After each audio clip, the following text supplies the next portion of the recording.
Hey there, welcome to SharkCast Pod, a podcast dedicated to the greatest sporting club in the history of the world, the mighty Cronulla Sharks. My name is Sam Shinazzi, OG since 2015, and this show is brought to you by Dyson Logistics, the Royal Maida Yacht Club in Port Hacking, and Jason Hawes at Cripps & Cripps Real Estate.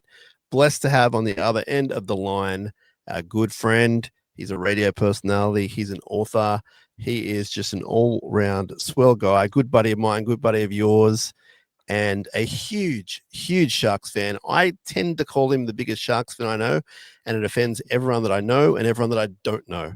But that's just how I sometimes feel.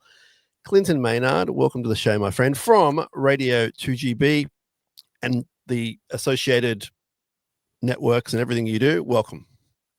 Hey, great to be back, Sam. I haven't been on the podcast for a while, but of course I listen every single week to your multiple podcasts per week, and we obviously communicate a lot during the week. I don't think I'd call myself the biggest Sharks fan, because I think there'll be other more aggressives out there than me. I'd be up there with the most emotional Sharks fan.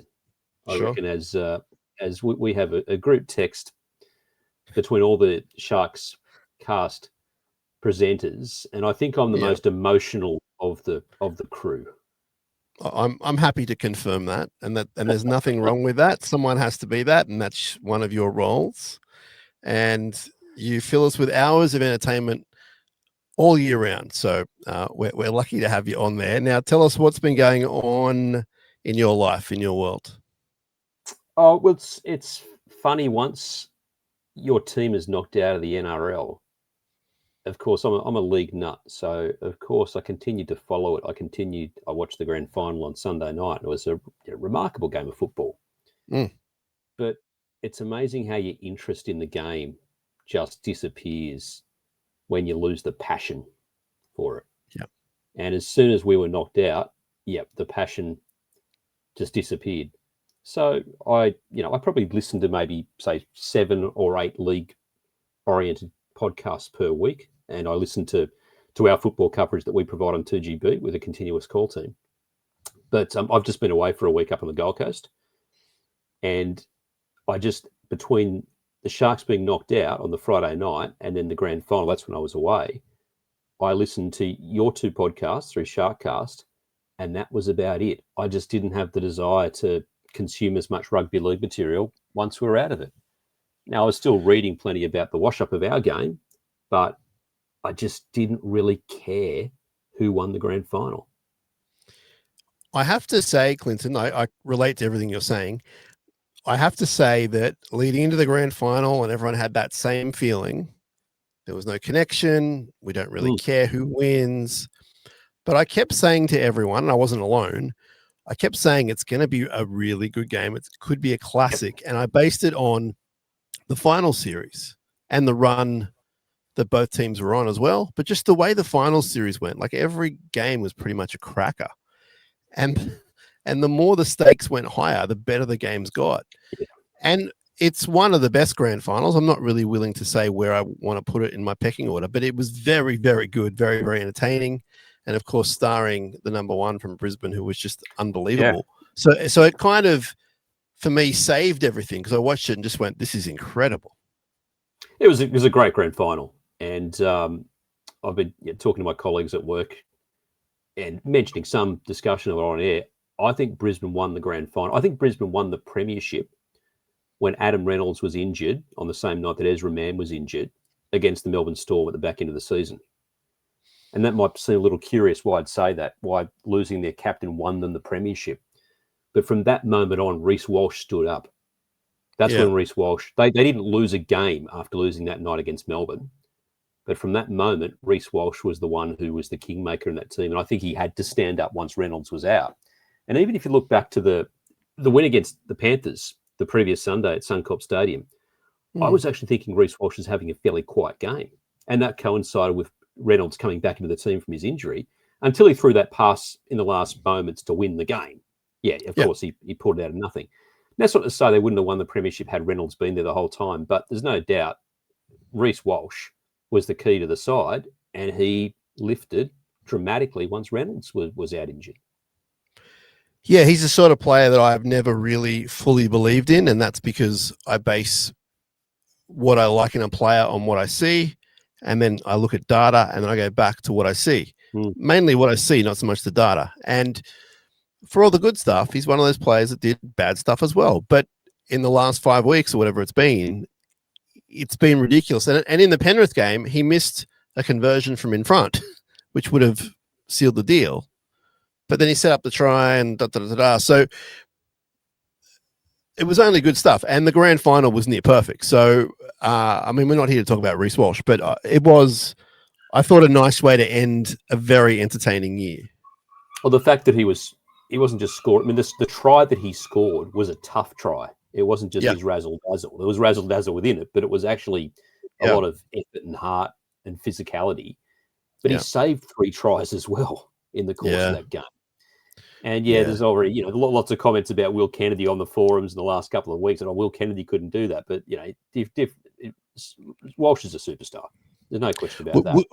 I guarantee you we're going to talk about Will Kennedy in this podcast, and we're going to talk about exactly what I'm going to say now. But that is a huge problem for Sharks fans, is they compare Will Kennedy to every other superstar fullback when we know that's not who he is. And I really find that quite unfair for people to go, he wouldn't do that. He couldn't. It's like, well, you know that he's not in the same level. And right now we're saying that he had a near perfect grand final. And there's not many people in the history of the game that have done that. So it's like, let's ease up on he's not that good. We'll talk about that, though, throughout the episode, Clinton. Now, what we're going to do on this episode is do a bit of a review of the year. We're going to bounce back and forth on what we saw and what we didn't see. And then we'll do our annual player review, and we'll do a few of these episodes with some of the other guys as well. I won't be repeating myself, but I will talk with Clinton tonight about things. And then should we do one, for example, with Josh Bowling, which we will, Josh will tell us his things. I'm not going to double down. So, Clinton, let's just start with something very general. I mean, are you giving this year a pass mark? What are you grading it? How did you see it as far as an overall picture of where we were and where you want it to be? Yeah, I'd give it an 8 out of 10. I'd definitely give it a pass mark. Now, I'm known amongst the crew as the pessimistic one of the lot of us. And I think you've detected a change in my tone on our text messages in the last couple of weeks. Yeah. Had we continued the way we were playing up until, say, the Bulldogs game, I think we would have limped into the finals, and I could have seen us being bundled out in the first week. And I would have given us probably a 4 to 5 out of 10. Because I think given we made the top 4 last year and we recruited AFB, there was expectations we would be a top 4 team again this season. Mm-hmm. And that we'd probably we could go to another level and maybe win a prelim. Now, of course, we didn't do that in the end. But why I believe it's an 8 out of 10 season is for the first time in Fitzy's 4-year tenure, probably around the time of the Bulldogs game. Maybe it was just before the Bulldogs game. Before the Bulldogs game, we played the Gold Coast from memory, didn't we? It was the Newcastle game and the Gold Coast game. We played the Gold Coast and then the Knights. Yeah, okay. So it was hard to judge how we were going at that point because we were playing 2 of the worst teams in the comp, even though the Knights scored first against us. But when we played the Bulldogs, even though the Bulldogs actually didn't have anything to play for, and by the time that the game rolled on, we didn't either because top 4 was out because the Broncos had secured it by that point. But from that moment on, I saw something in the Sharks I haven't really seen under Fitz. And that's what's given me a lot of heart for the future. And that's why I give it the 8 out of 10. And that was that defensive resolve. I think beyond the defense, the change in the Sharks firstly came probably 3/4 of the way through the season when Brayley really stood up and started running. I think him becoming the captain enhanced his game as much as Cam McGuinness has been a great servant of the club. I think the side was better balanced with Colquhoun starting. I think we then had a better bench.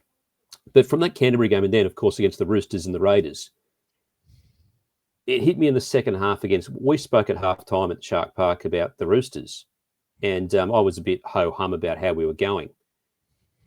But the fact that we had all that defensive resolve on our line against all that Roosters ball in the first part of the second half of that game, that was different. We started playing like the way I thought we should have been playing long ago under Fitz. Fitz was known for his defence and his toughness. And I don't think the team has really reflected that up until this point in the last month. but suddenly we were reflecting that. And you had confidence that we could keep the Roosters out. And just remember, the Roosters were considered one of the hot sides heading into the finals. Yeah. And of course, we still had that hanging over our head that we couldn't beat top 8 sides. Commentators were still saying that. There were questions still over Nico Hines. And I think it all turned on its head in that game against the Roosters because of that sort of 10 to 15-minute period after half time. And you suddenly felt confidence in the team that they could keep the Roosters out. Now, that coincided, for instance, with the back five playing their first game together, or maybe it was a game against the Bulldogs, first game together the whole season. And all that stuff counts. Having your players in their correct position, as much as Siffer is probably my favourite Shark, but it's not the fact that we had Siffer in the centres for so long and he's not really a centre anymore. He did well, but having our first choice centres back in there, Hiroti did great during the year as well. But I suddenly had confidence in the Sharks in that Roosters game. And then we go down to Canberra and we do it again. Okay, Ethan Strange is ruled out. They're coming off the back of a Golden Point loss to the Broncos. But Ricky Stewart might have well had them pumped up even further because of that. And we kept repelling them. Again, they had all that ball and we kept repelling them. And, the penny probably dropped with commentators by that point that this Sharks team wasn't the same. You then go into the Melbourne game with, of course, the odds we were paying about $3.10, something like that. Not a betting guy these days, but overwhelming underdogs. And I think on reflection, I think Melbourne had another gear in the second half. I think if push came to shove, say if Nickera had scored that try, I think they might have been able to step up again, Melbourne. So I think maybe the scoreline is a little not quite reflective of their strength, but we were still in that game. Now, I know we disagree on this. I don't think we were in the game against Penrith last year, the prelim. I don't think we had a chance in that prelim. But you went into that game against the Storm with, well, you know what? We might have a chance here. I think part of that was because Jerome Hughes, we didn't know how he's going to come back. He came back in scintillating form. But we had, I think that performance in the prelim was miles above what we put together against Panthers 12 months earlier. So even though we finished in the top 4 last year, I feel we're a much stronger side this year. And what I'm hoping is that we then take that forward into the start of next season with that newfound strength, I guess, in line defence in particular. And maybe that can lead us to a top 4 position. I can't remember what season it was, Clinton. It might have been end of 23 into 24, where they found a similar resolve in the regular season. And we were like, oh, cool, this is going to be our new thing. And it didn't really happen. Now, I'm not suggesting that's not going to happen next year. It's a different team. As you said, everything you said was spot on. They're at a different place now than they've ever been. So I'm with you. I hope that resolve is there from round 1 and throughout. We've got to win a few games more. We're a top 4, playing at a home venue, win that game. It's a lot easier. We had a 6-day turnaround against Melbourne. They had 2 weeks. Like, it's just how it is. Yeah. It's not unfair in the scheme of things. It's just how it is. And where we finished dictated that. So ultimately, I think that's where we lost the game. I just think it was just a bridge too far. I don't think we were outclassed. I just think the forwards kind of got their role on the first half for the Storm, and that was enough to lay the platform. Our guys were pretty busted, but they came back. They got within 6 points at a certain point. Yeah, I think I might disagree with you with outclassed. I think the way Munster, Hughes, Grant for that final try, and Pappenhausen combined, I think that showed a different level of class compared to us. But what the whole right down to last weekend's grand final proved, you have to finish in the top 4. There's no question. Yes. Now, this was the season. If a team was ever going to win from outside the 4, this was the season. My tip for the last couple of months was Penrith to actually win the comp still. Gus Gould had been saying for weeks on his podcast that this was the year for a team to come out of the blue, out of the bottom 4. And for a long time during the year, he actually said, just watch the Sharks. The Sharks are playing because we had our buys late in the season, the table was never reflective of where we were. And he kept putting that out all year, Gus Gould, to his credit. Yeah. But he also heading into the final series, the teams he'd picked out as potentially making it all the way were Penrith and the Roosters. Well, we beat the Roosters in red hot form. We beat them. Yeah. Penrith were in good form, but even Nathan Cleary couldn't do it right at the end because they were on a run. They had to win countless games in a row to get to that it's too hard. match. Yep. Now, I don't think enough, we've made the point on our group text, but I don't think enough has been made of this in the last month. We finished on the same amount of wins as the Broncos. It was for and against. And it wasn't just close for and against. I mean, Broncos had a much better for and against than us. But we win one more game, we're fourth. We could have won the comp, realistically, if we'd finished fourth. And I just hope they can take a lot of positivity, and this is coming from Mr. Pessimistic. I think they should be able to take a lot of positivity into next season off the back of this last month. Oh, I'd be disappointed if they didn't. And I'd be disappointed if they didn't, as I said, have that resolve and that attitude. When I said not outclassed, Clinton, you're right. Like, we were outclassed. But I guess what I was trying to say was we were a couple of moments away from winning the game, I think, or at least getting ahead again in the second half. There was the Britton Nicker thing. There were some crucial errors some crucial moments. You take those away, and you're right back in the hunt. And particularly, I'm not going to labor on it, but the error from the halfback, 10 meters out, first tackle, whatever it was, that kind of changed the game. And again, that's not shade on him. That's shade on a moment that we should have had. And if we score there, and it's all ifs and buts, I get it. But we were genuinely in that game. I agree with you, way better than last year. We're in a far better place. We're healthier. We're better coached. Like, I think Fitzy really hit his stride in the last half of the year. Absolutely.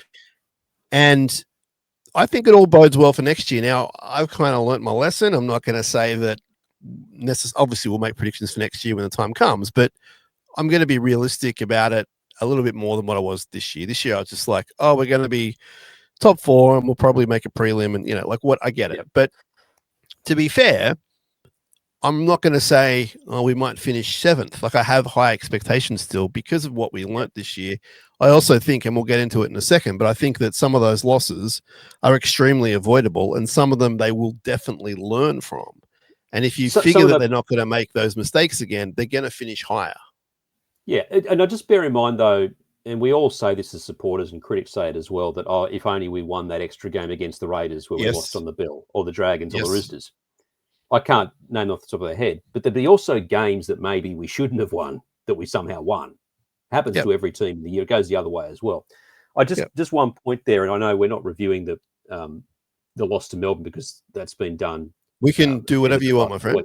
But just want to make that point about that Britton Nicker being held up with a line, and the fact that Munster and Pappenhausen held him out. Might have been Dan and Kemp on his Bloke in a Bar podcast and the fellas he does it with. They actually made the point, if that's a regular season game, that would have been a penalty try. Now, I'm not saying that turns the game, but people have been praising amazing defence from Pappenhausen and Munster, and players I both like. Amazing defence that came with it was a head-high tackle. He was penalised for it. Earlier in the season, he would have been sent to the bin for it. So I think it's actually really wrong for people to say, oh, amazing defence from Pappenhausen and Munster. It was actually a legal defence. Now, I wouldn't have given it a penalty try because maybe Munster would have got his hand under the ball, whatever. But and I'm not saying that changed the game. The fact we didn't. No, but it would have. It would have changed it if we got the penalty try. It would have changed it. Yeah. You made that point about Nico dropping the ball, and it was a bad drop. And we know Nico cops it left, right, and centre. And I think a lot of the reason he cops it, this is well ventilated, that the fact he's our marquee player on $1 million and he's a face of the game, right? That's why he cops it. But he's accused of not being a big game player, of not being clutch. Well, the games against the Roosters and the Raiders were big games, and he played well. We won those games. Yeah. Nathan Cleary, who I think is the best player in the game, he wasn't clutch at Suncorp Stadium against the Broncos. No. Now, rightly, he hasn't been hammered for it because there's been plenty of games that he has won single-handedly, not at Origin level, But I just think the criticism of Nico has just gone far too far again this season. And I don't think it's going to change next season. It's the fact that he is who he is. It's just going to continue. Am I saying he's the world's best halfback? No. Does he always come up well in those clutch moments? No.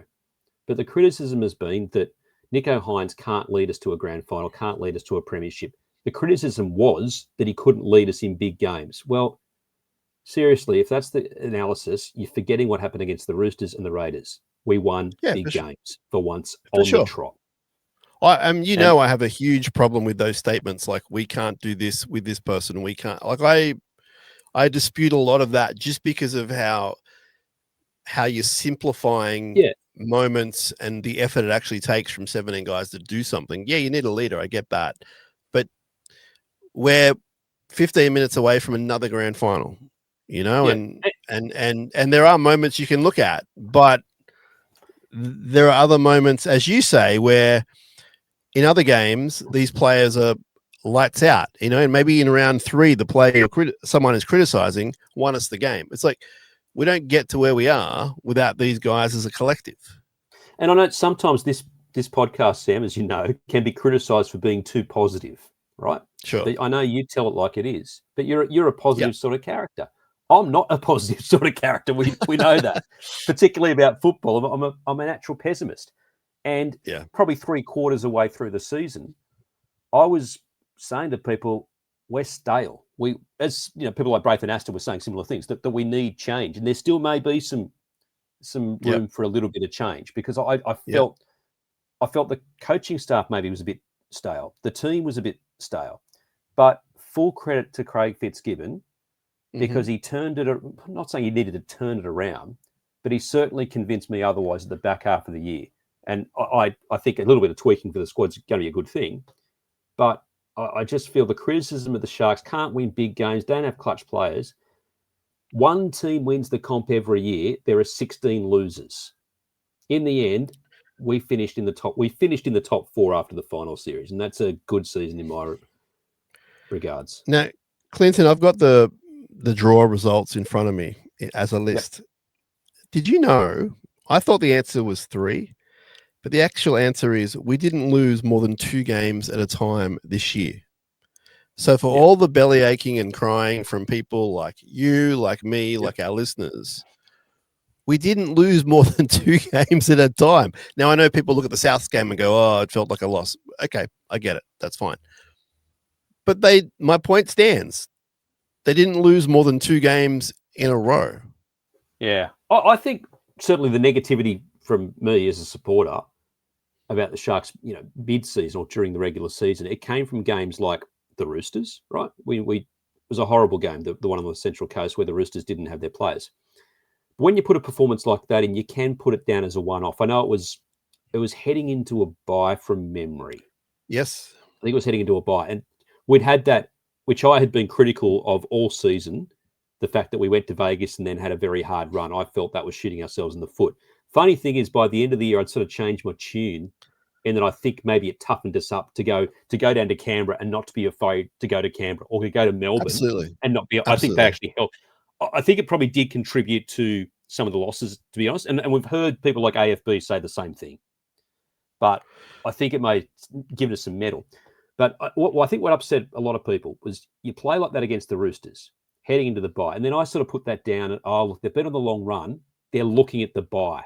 And then they weren't thinking too much about the Roosters, not complacent, but they were looking forward to the rest. What I think upset me was the fact they then come out and play similar against the Warriors at home. Yep. And that was like, okay, so it's 2 losses in a row, but that was a disgusting performance off the back of the terrible performance against the Roosters. Then you sort of get things back on track. Then you beat Souths in a horrible way. You lose to the Dragons. There's just those games where they were never in it. I can cop the way we played against the Raiders. I can even cop that Tigers game. I can certainly now cop the fact that we gave up 2 leads against the Broncos, because, as is now proven, they are the masters at the comeback. I couldn't cop the Roosters game, the Warriors game, the Souths game, and the Dragons. So what you're looking at, well, part of what you're looking at when I said we didn't lose more than 2 in a row, which is true, we lost 4 out of 5 in the middle of the year. So we lost to the Roosters, had the bye, lost to the Warriors, like two really bad 40-point losses. Well, the other team scored 40 points. We then beat the Dragons in a local derby 30-18 at home. Then we lost the infamous Brisbane game. And then the Melbourne game where it was 30-6. We weren't quite in it, but they had that resolve that the Fitzy. The word, and that was the word, wasn't it? The things changed behind the Yes. scenes after the Brisbane game. Yeah. So that was the bad period. And I know there's still like a Dragons game in around 23. Yep, absolutely. I get that. But when you look at that as a whole, it's a successful season. And if they can cut out some of the stupidity and just lose naturally to whoever, like you're going to lose 3, 4, 5 games, they're going to finish way higher than what they did and give themselves a better chance. They did it the hard way this year. But I think you're right on Las Vegas. Like, in hindsight, I'm really glad that I went. I'm really glad the team went. It was a lot of fun, man, and a unique experience. I look at the draw. We lost to Penrith. We came home, had the week off, and then we played in Townsville. We got that win. We beat Souths, which was pretty amazing in that first half. Then we lost to Canterbury, where we were out-muscled, and we lost to Canberra on the bell. So we were 2 from 5 to start the season, and yourself, other people were like, Vegas, Vegas, Vegas. And there is some merit to that, of course. Well, because it wasn't finished there, because we still needed to go. We went to Brisbane, Magic round. There was a Newcastle game. Well, no, hang on. Then we go to Perth. We get on a run here. We go to Perth. We go to Newcastle. Then we lose to the Tigers in Golden Point, but then we go to Brisbane. And yeah, so there is a lot to it. But I think you're 100% right about the experience like Las Vegas, even the experience like going to Townsville when you're jet lagged and they've all got COVID and everything else. Yep. It made them mentally tough and probably physically tough at the end of the year because they went on the road. They went to Canberra. They went to Melbourne. So there are pros and cons in all this. While we're talking about the losses, Clinton, let me point out the losses to you, and I want the biggest one. I want the most important loss for you, and I want you to tell me why, and we're not going to talk about finals, okay? So week 1, we lost to Penrith, 28-22. Round 4, we lost to Canterbury, 20-6. Round 5, we lost to Canberra, 24-20 on the bell. Round 8, we lost to the Tigers 20-18 in Golden Point. We then lost in round 12 and 14 to the Roosters and to the Warriors. We lost to Brisbane and Melbourne, as we said, and then there was the Dragons loss. Which of those, if you had to pick one, was the most significant, the worst? And it can be widespread. It can be whatever reason you want. But which one is ringing out to you right now? Well, actually, the Warriors one. Because it was the fact that it was after the Roosters game, after the bye. And I just... It was the nature of the way they played. It was like they didn't have the right body language. They didn't have the right energy on the field from memory in front of your home crowd. Yeah. But off the back of a bye and off the back of that Roosters game, where I would have thought they would have been so revved up to make up for that. And that's why I was just generally shocked the way they played against the Warriors. They were never really in that game. I can't remember, was Metcalf injured by that point, and maybe Metcalf was still playing. So, the Warriors were a pretty hot side, certainly for the first half of the year. So he may have still been in the team. He was there, yeah. Yeah, but so they've still got a good. I think Barnett was out by that point. But yes, it looks like he was. Yeah, but that was probably the game where I'm starting to question whether they were a top 8 side. And we were around that point because we hadn't had our buys as well. We were actually around the 8th, 9th, 10th position for a little while. Maybe it was around that point in the season. So that's where I was pretty downcast about the state of the team around then. That's fair because we had the Roosters, then a week off, then the Warriors. That's 3 weeks of nothingness. I know the 1 week in between they can't do anything, but it's still over a 3-week period. 2 really big clouds. It's 82 points conceded to 26 scored. And I mean, you'd have to think that the Warriors loss in particular, and I think you're on the money here, as it being the most important one, led to what would happen with the coaching staff reacting to their next loss. Because after the Warriors, they beat the Dragons in a derby. Yeah, okay. But then they go to Brisbane, they're winning, and they lose. Yep. So that's only a week after. Sorry, that's 2 weeks after the Warriors loss. And so Fitzy's still pretty annoyed. Beat the Dragons, cool. Go to Brisbane, you're leading, happy days, playing great. You bomb it. I think that all snowballed right there. Yeah, and was that the point where, behind the scenes, the coaching staff had to pull a few of the players' heads in, basically? That maybe they were a bit up in the clouds at that point, still at that point of the season. Games like, say, the Raiders game, even the Tigers game, I think you can get freak results like that. Like, we should have held on to beat the Raiders in Canberra. Sure. Of course we should have beaten the Tigers. I think games like that can happen. But it was the nature of the way we turned up against the Roosters. And I tried to put it down to the fact that it's been the long run, the buys coming up. But then to back it up with that Warriors game. I mean, the Dragons game's another similar one in the way, because it looked like we were back on track by that point. And then they put that performance in. But at least at least that ended up being a one-off. And they got back. Well, the week after they beat the Titans 54-22. So yeah. But bear in mind, the Titans are a pretty terrible team. We were playing at home. It was a lovely Sunday afternoon from memory. So the Warriors game is probably the one that upset me the most. Now, finals games aside, let's talk wins. So we got Cowboys round 2, Souths round 3, Manly in Perth, Newcastle away, Parrot Magic round, Manly away at Brookie, double of Manly, wow. Melbourne at Shark Park, Dragons at Shark Park, Dolphins at Shark Park, Roosters at Shark Park, Souths at Gosford, that won't be the answer. Cowboys at Shark Park. We had a lot of wins. Titans at Shark Park, Newcastle at Shark Park, Canterbury at Homebush. Does anything there scream out as your favourite win for any reason? Look, it's similar kind of. I actually can't remember the game that well, but the Melbourne, I'm sure beating Melbourne at home was certainly significant at that point of the season from memory. I can't remember the game vividly though, but I think that was an important one. The Dolphins win, I thought was a good one. It's an important one.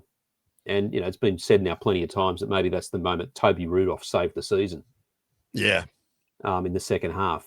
Yeah, the Titans, they may have had a few injuries, but they were still a red-hot attacking side who could put tries on from anywhere in the field. The Dolphins, the Dolphins. I should say Dolphins. Yeah.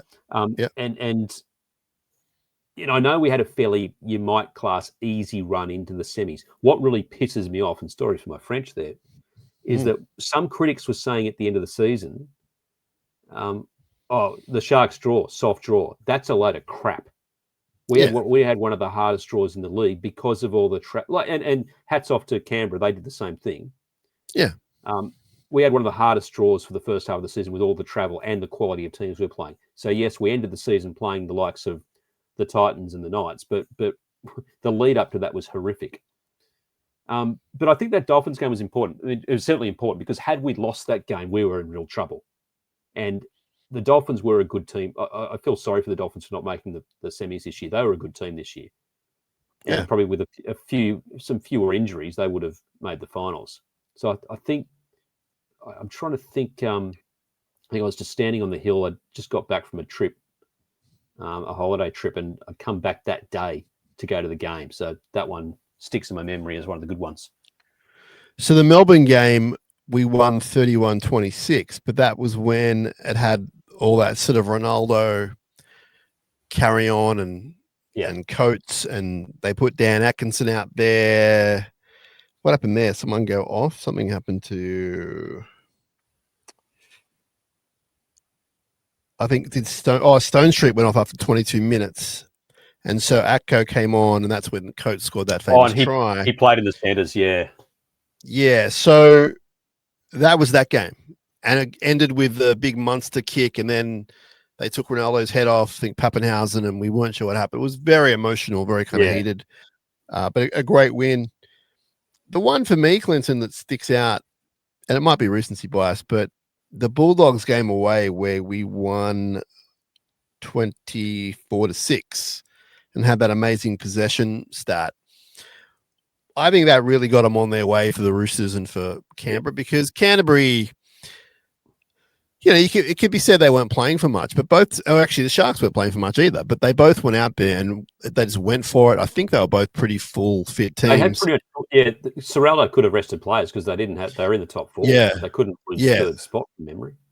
Yeah, and they just went for it and we dominated them and we were great. We were like near perfect in a lot of ways.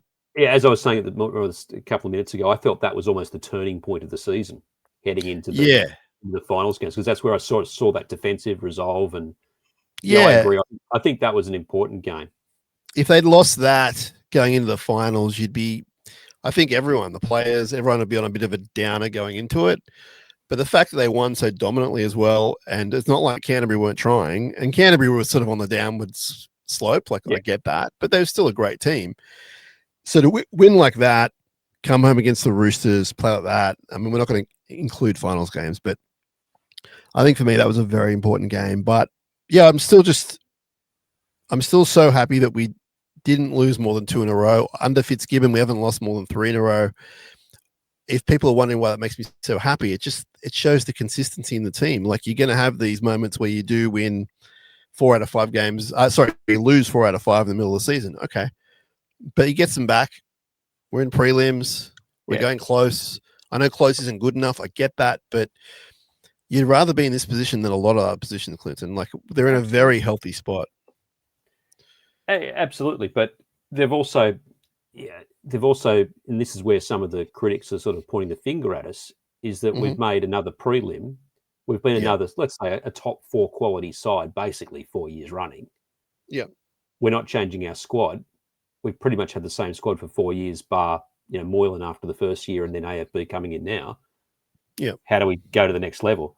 I think we can go to the next level based on having that consistency pretty much again, when a lot of teams will have natural change. If we can take in this momentum from the back end of the season. That's not to say that there couldn't be just a bit of revitalisation in some areas, though. No, and we'll get to that. But I think for me, the hardest point, and as a Sharks fan, and we've been following it about the same amount of time. For me, for a long time, it was, how do we get to that position? How do we get in the top 4? Like, remember when we get in the top 4 when we were kids, it was like the rarest thing in the world. And there was lots of, bad times. Now we're consistently there. For us to make it a premiership winning year, you have to be there. You can't be 6th or 7th or 8th. You have to be top 4. And okay, this year we almost did it from 5th. Awesome. But there's been so many years in our lives when we've just been like, oh, we've got a good team, and then we finish 9th or 13th or whatever. Yeah. So I'm not saying that I'm completely happy with where we're at, because as you say, we tinker a little bit, maybe we do something, go to another level, then you win a comp. My point stands. To do that, you have to be in this position, and we're in this position, and it doesn't look like, and Fitzy kind of confirmed it in the press conference after the game. He was a bit fired up. He said, we're not going anywhere. We're not going to go backwards. I loved his press conference. I think his press conference has been a bit flat over the years. That's just, Fitzy's sort of public style. I really liked what I heard from him in that presser. Against the Roosters, he said we got nothing, because remember how bad that ruck 10 meters was for, I'll say, for the Sharks in the Roosters game, and he said it. Like, he said it in the press conference. So he really found. Oh yeah, and he found his voice.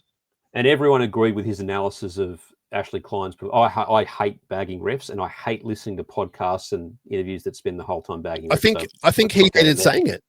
I think he hated saying it. The fact is, the NRL backed him up because Klein didn't get the grand final, and that style of refereeing did not assist us. I'm not saying the individual, and again, it's not, which he rightly said, it wasn't the individual calls. It was the fact that a game became so stop-start that played in the Melbourne's hands and didn't help us. I think the issue that we are going to need to deal with, though, is even though we've been consistently over the Fitz era of this top 4 standard side, most clubs except the Melbourne Storm have a premiership window just through the natural cycle of the salary cap and the way your juniors and your younger players come in and out. I do get a little concerned that the premiership window is now heading towards the back end of it, given that, okay, we've bought AFB on a 3-year deal. He's 29, 30. 4-year deal, I think. Yeah, but I can't imagine he's going to be at his peak at 35. Okay. Yeah. So, and he don't get me wrong, outstanding this year. Wonderful purchase.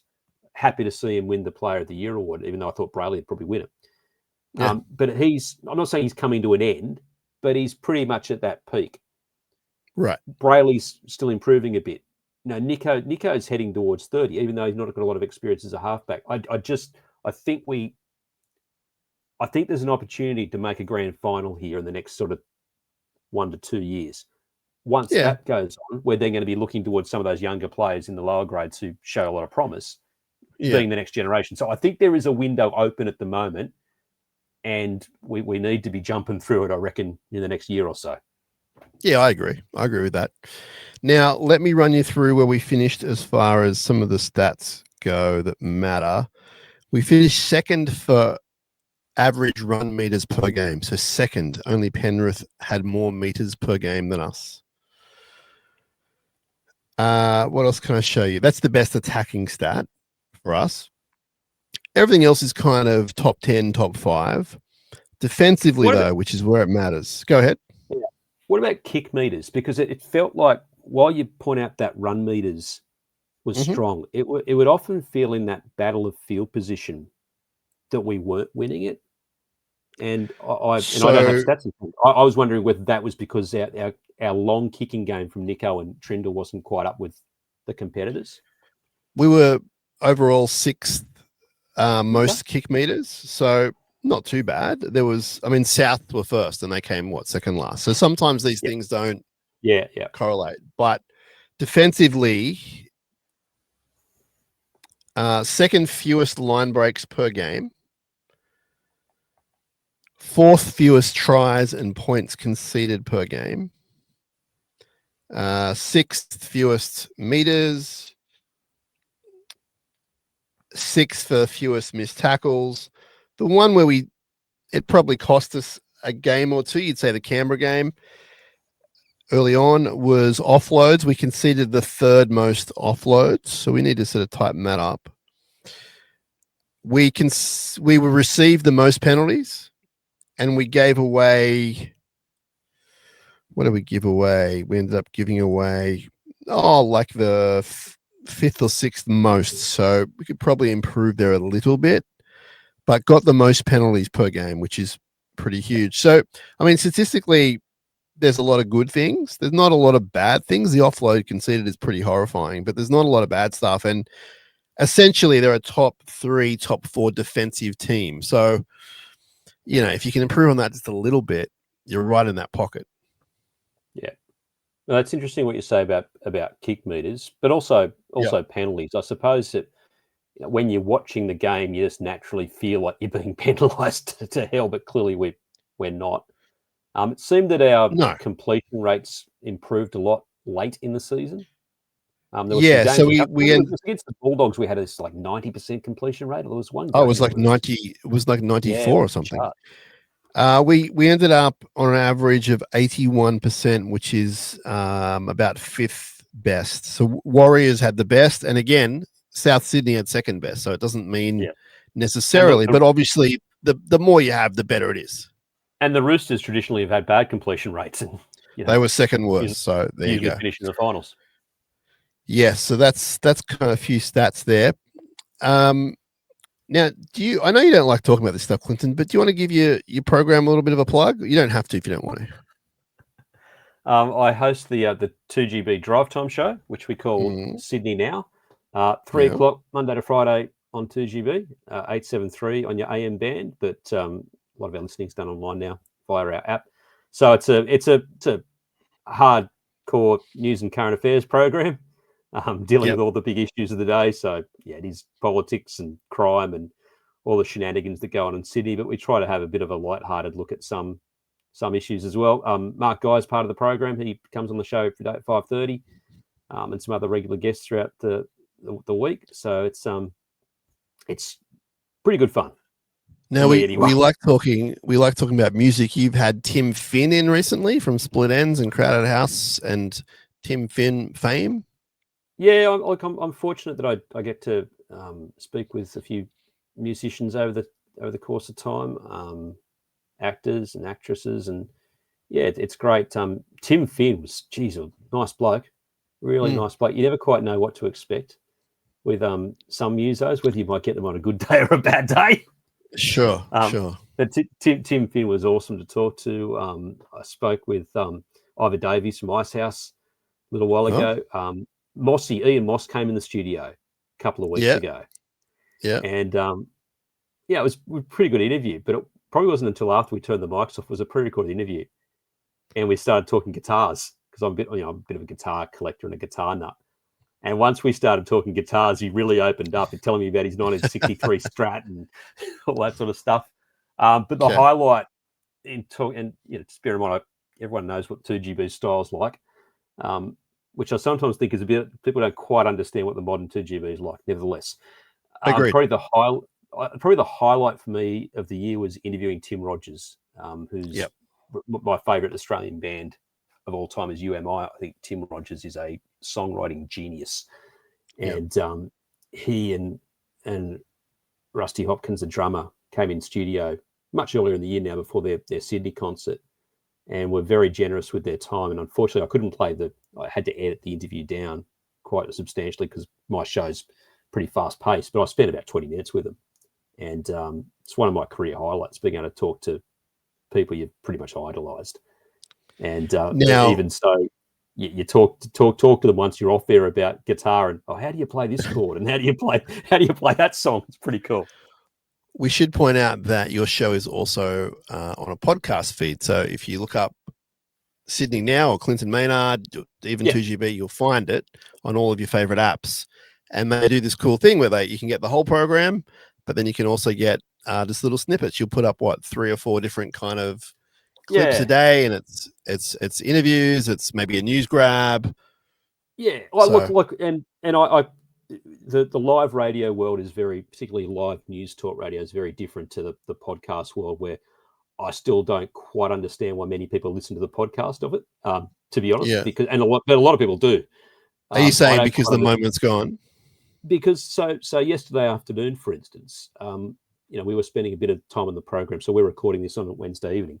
So Tuesday afternoon, we didn't know this at the time, but I was spending some time describing a police operation in Revesby where the police are surrounding 2 cars, and it looked like there was bullet holes in one of the windscreens. And I'm describing this I get a television feed we're owned by Channel 9, and I get a television feed from Channel 9's helicopter. So I'm describing these live pictures, and we're trying to figure out what it is. And the police are telling us one thing, and we're telling the audience about that. And so people who listen back on the podcast, say if you listened to it this morning, would be listening to that thinking, oh, why aren't they saying it? That was police arresting a kill team and 2 teenagers and a man in his 20s, allegedly on their way to assassinate someone at a childcare centre. So it's very much true. I mean, there have today been 3 people before court who are accused of literally being part of what has been described as a kill team. They've been hired by a criminal gang to assassinate another member of the criminal gang.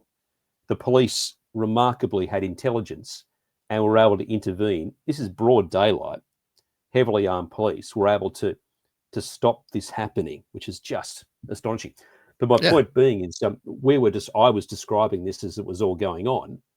And while it's happening on air, you don't know the full story. So that's very much what our program is about. It's about telling Sydneysiders about what is happening in the city right now. So going back to listen to it the next day, sometimes you've sort of missed the mark. But if I, for instance, interview a major star, for instance, that's the sort of thing you can go back and have a listen to. No, but I think that the thing that your crew put up, like the different things they put up, is pretty accurate in that you can listen to it after the fact. Like, I don't think they'll put up a blurb of you describing something happening live, unless it's something monumental like that. Yeah. But the things that I see in my feed, because I don't really get the chance a lot of the time to listen live. It's just how it is. Yeah. Sometimes I do, but sometimes I don't. But having the feed there. Anyway, go subscribe, give Clinton a like and a share and all that kind of stuff because he's our buddy. And also it's good stuff.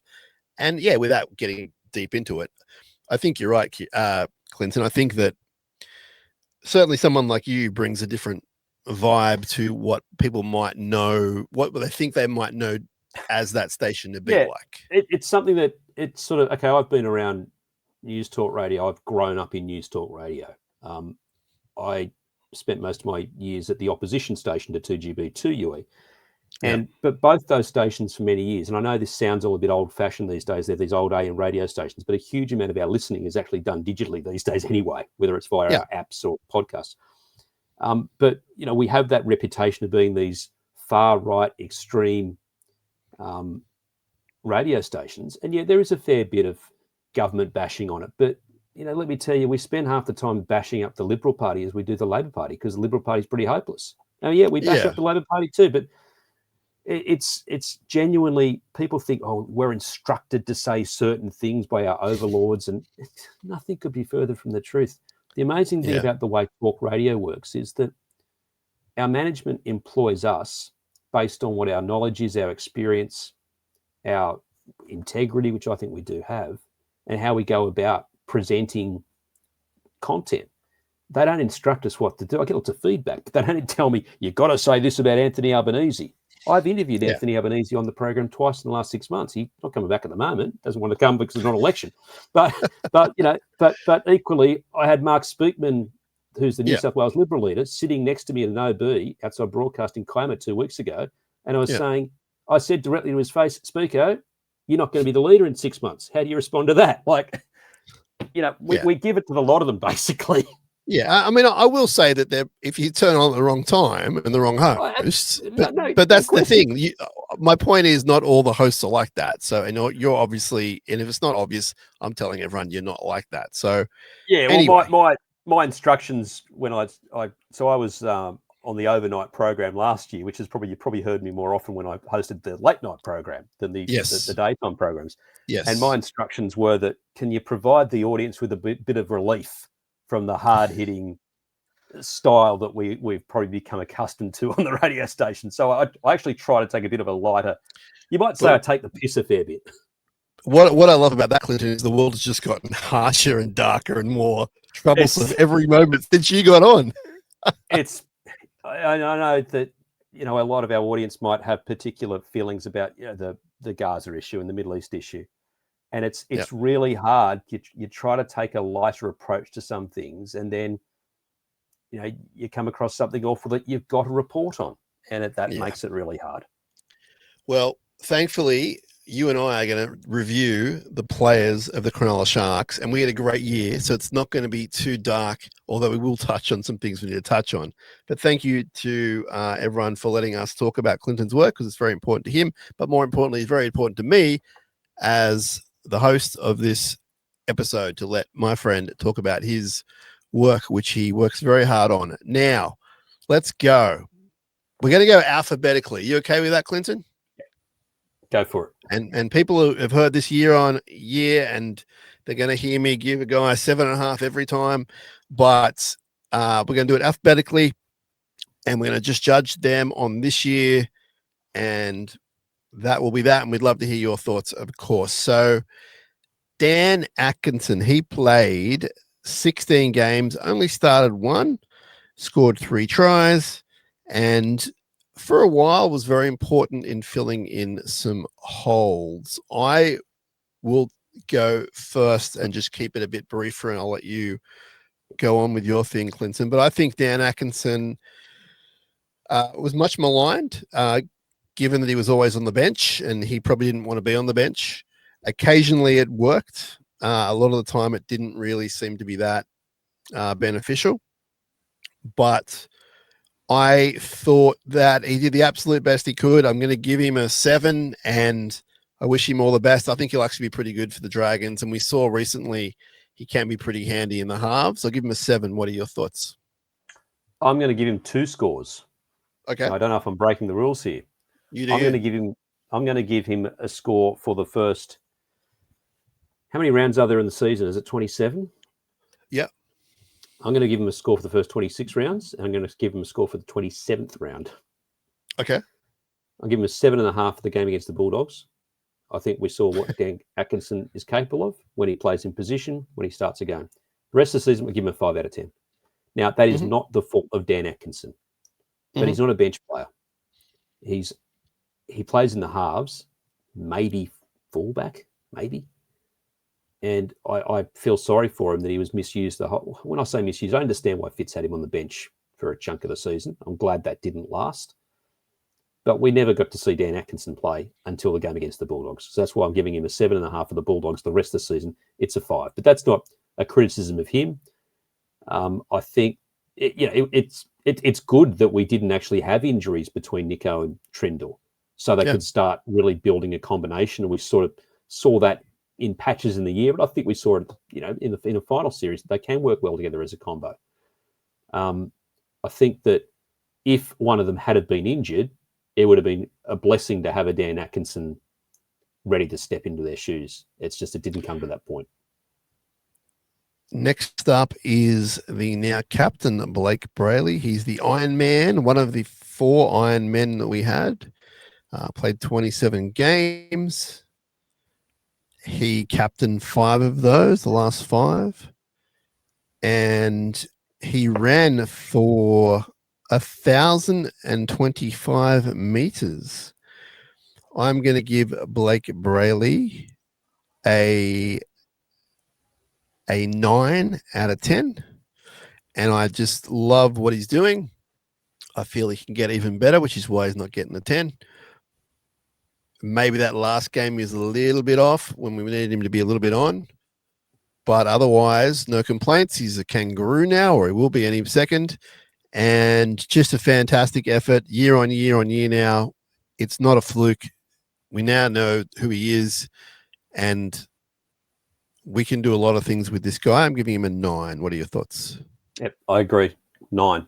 And I think it's impossible to give many players a 10, except unless you're Reece Walsh in one game of the season in the grand final. He was extraordinary this year. And I wasn't initially on Blake Island when you were there by your lonesome a couple of years ago, but I jumped on board, I think, at least last year. I've always liked Blake Brayley, like most Sharks supporters. I just was like most, didn't feel we were getting the best out of him. What can never have been questioned is his defence, the amount of tackles he makes these games. This is for the last 4 years. The number of games he plays in a row for a little bloke. It was always that question of why wasn't he running? Why wasn't he using some of his attacking abilities? He certainly displayed that this year, and I don't think it's any shock that he's displayed that when he's had AFB next to him. Yeah. But able to better lay the platform. Now, okay, maybe he didn't play as well as we would have hoped against Melbourne, but then let's also remember that, with respect to him, because I also think he's a 9 out of 10, AFB didn't really have a great first stint in the game against Melbourne. He was outplayed by Stefano. So that sort of plays into the way Brayley ends up playing. Gotcha. That's very clever. All right. A man that ended up playing 17 games, including 13 starting. He scored 4 tries and became the cult hero of Sharks Stadium, Billy Burns.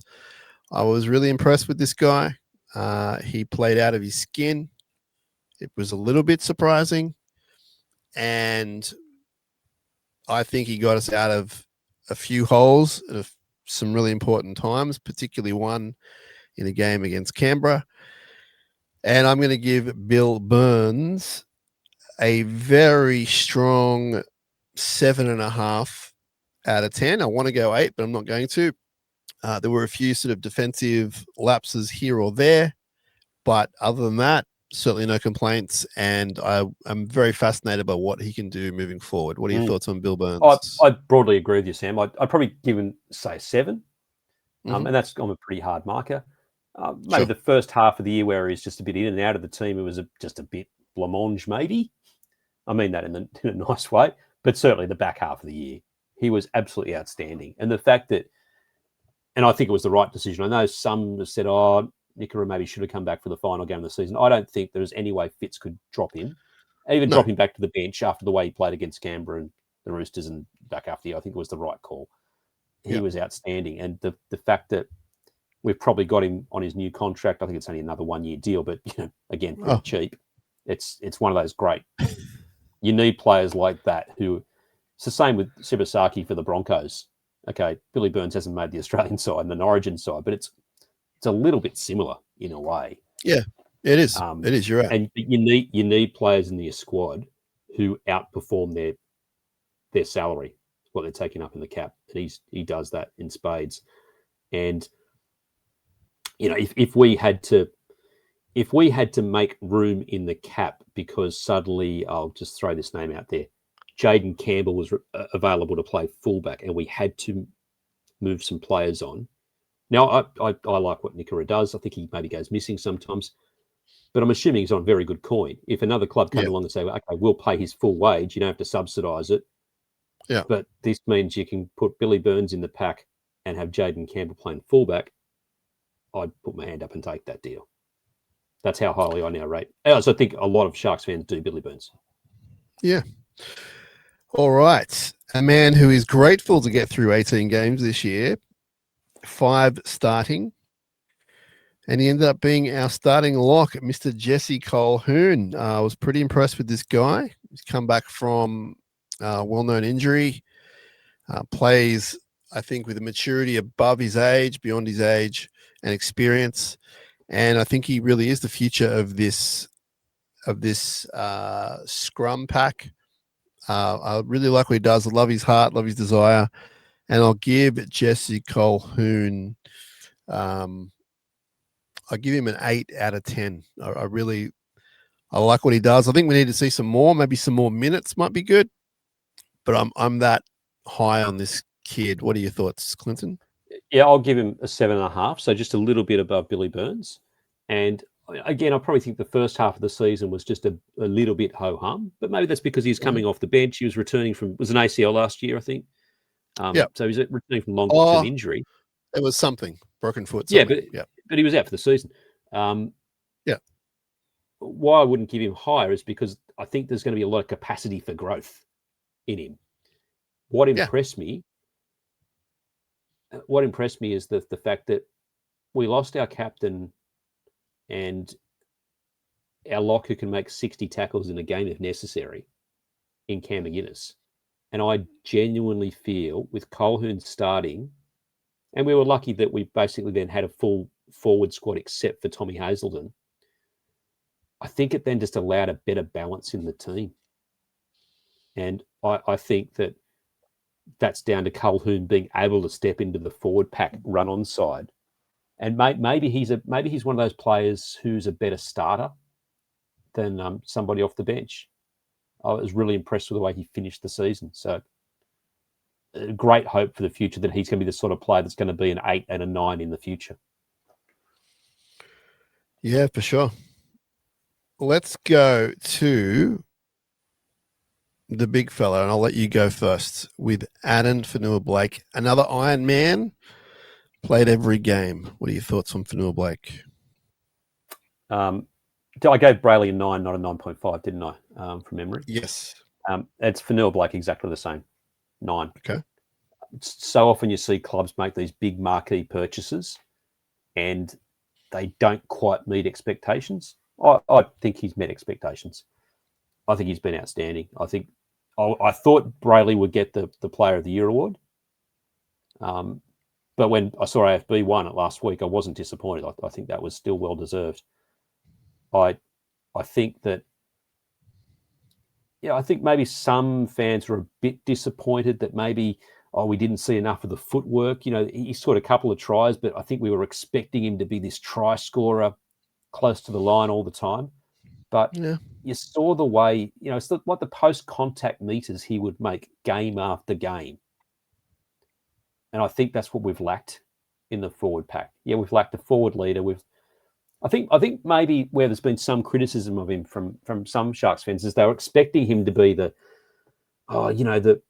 absolute unhinged psycho in the forward pack that we've sort of lacked. Yeah. But I don't think he is that. I think he's the tough man. He is. But I think he's the guy leads the way. And without being a Jared Warrior-Hargraves going off his head. And I think he's exactly what we need. He played quite controlled, and and I guess the fact that we were so locked in on him this year, obviously as a Shark, maybe that surprised us a little bit. Maybe we thought he was a bit more of a firebrand. I mean, I don't know. There's not too many players willing to get into a scuffle with him anyway. So I like the way he does it. I like the fact that he's sort of just no frills and straight ahead. And I like that we didn't abuse. Like, we know he could probably play 70 minutes if required. And I think for the Warriors, he played longer minutes. He played longer minutes for the Warriors than he did with us. And so I think maybe some of us thought, oh, hang on, we should be getting more value out of him. I think Fitz managed it in the right way, because most of the year he didn't play stupid minutes, but when he was required to, he did. And so I think it was the Roosters game, wasn't it? When they brought him back on the field, when we really needed, I think he and Nickera came on at the same time in the second half. And maybe that was just after that point where we had all that defence. And then that then gave us the punch we needed to actually then steamroll the Roosters. I thought the way Fitz managed the bench in the finals was actually really good. Bearing in mind with Hazelden injured in Canberra, that changed things a little bit. And I think that with the way he managed the AFB minutes, he had the capacity to do more if it was suddenly required. So, I could not have been more impressed with him. Yeah, me either. I'm going to give him a 9 as well. And he was everything I wanted him to be. I mean, I didn't for once think, oh, I'm going to see the best out of him. Like, from the way that he barged over against Penrith in Vegas to the second half of the Melbourne game. Like, yeah, he was a bit quiet in the first half, and maybe that was costly. I'm not sure. But overall, just a great effort from him. And okay, he's a bit quiet in the first half of Melbourne. Okay.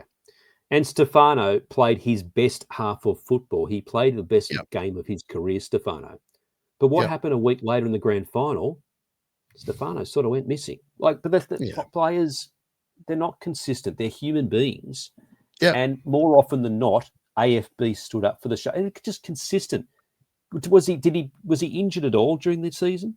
Like, No, but he carried injury. Did he miss games because of injury? No, he's an Iron Man. 27 games. That's the thing. Iron Man. So we got value out of him. It's money well spent. My only concern with AFB is that he's on the older side now. And that I think we need to, if the premiership window is open, it's been opened by AFB being added to the squad, we need to make use of that while he's with us. All right, another big bopper who played 21 games, 2 starting, 19 off the bench, found some form at the end of year, Braden Hamlin-Welly. Most of the first half of the year, a lot of injury really stifled his year. I'm going to give Braden Hamlin-Welly a 6.5. I really liked what he did in the last quarter of the year, and it gives me hope for the future. But he needs to be consistently that guy rather than the guy he was in the first half. And he's come out and admitted a few things about where he is at mentally and that kind of thing. But I thought we saw some improvement towards the end, Clinton. I'd give him a 6, and absolutely he improved during the end. But we really needed one of the other middles to stand up and to own the number 8 jersey. Or is it the number 10 jersey? But the other prop position. And I really... Oregon Kaufusi was never convinced. I know he had this jersey for most of the year, and I think Oregon Kaufusi, I know what to talk about him yet. I think he came good at the end of the year as well. But I was hoping at the start of the year it was going to be Hamlin-Welly as the starting prop, and he never took ownership of that whatsoever. So that's why I'd mark him down a little bit. And there was injury and all that sort of stuff. But I like the fact he ended the year well. What does worry me a little bit when players like BHU end the year well is when you hear the reports they've been tapped on the shoulder and they're out there on the mark. I'm just being honest, like Royce Hunt was the same. Yeah. Royce Hunt had a good, different. Some people compare BHU to Royce Hunt. I think that's a bit fair on BHU, to be honest. I think he's a much better player than Royce Hunt. And I know we love Royce on the podcast, but let's bear in mind he ended up in reserve grade for the second half of the season for the Tigers. I'm not interrupting you, my friend. Yeah. I just worry a little bit because the story came out that he had received the tap to say, hey, if you can find a better offer, Yeah. sort of seem to coincide with his uplift in form. So if he is still with us next year, I hope that he continues to form in the back half of the year, even though that tap won't be there. But mind you, if he is still there with us next year, he will be playing for a contract with someone because it will be his last season on contract. Now, also, let's keep in mind that when I spoke to Sifa Talakai one-on-one with him, off air, to be fair, he said that there was no tap. No one spoke to him because he was the other person in that story. But virtually immediately, that people were knocking that one over their head immediately that Sifa had been tapped. All I'm saying is I don't have concrete evidence that BHU was told that. That was a report. Now, I'm with you, though. Things did change coincidentally with good form and a bit of a rumor. So we'll see what happens there. Let me assure you, I know I'm getting ahead of myself, but if Sifa was tapped, there should be a riot. Oh yeah, well, we don't use that word on the show, but we can definitely. I don't use the P word either now these days. We can put our hands up and say, we're not happy with this. I don't think we're going to judge Big Tuku because he only played 6 games and they were a while ago. I think we can let Tuku. We'll see what happens with him next year. But someone we can judge is Tall Tom Hazelton, although he only played 13 games, but I thought he was really good. I thought start of the year, he really carried us. We missed him at the end of the year when he was in and out. And I think he's got a really big future. I really like what he's doing. I'm happy to give Tall Tom an 8 out of 10 based on his 13 games. What are your thoughts? I can only give him a 6.5 because he only played the 13 games. And that's not his fault. Sure. I know there was concussion there at the end, inconsistency. But in saying the 6.5, I think maybe he is the one next season to take some ownership of the other starting prop position. Yeah, I agree. I know we saw Toby at the back end in Oregon for most of the year, but I think Tom is potentially our number 2 when it comes to a prop forward. I just don't think, because of the injury, I don't think he had really the opportunity to show that this year. And he played injured, to be fair, as well, so a tough bugger. And I think sometimes I think we lose factor that he's still pretty young because he looks old. Yeah. But he'd only be about 24, maybe. I believe so. 24, 25 tops. Yeah. But that's young for a prop. So absolutely. He's of the middles that are in the team at the moment. Thinking that Calhoun's more of a lock or a bench player. Not that there's a huge amount of difference, but Tom's the one I want to see take ownership of that other position there. All right. Now we're going to speed through some of these and labor on some others. But Mawini Hiroti played 9 games. He started 9 games and did a terrific job, mainly in the centers.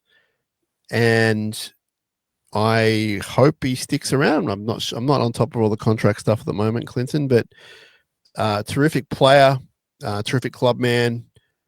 And I loved, who was it against, Clinton, towards the end of the year where he went nuts at Shark Park? He played like a 9.5 out of 10 game.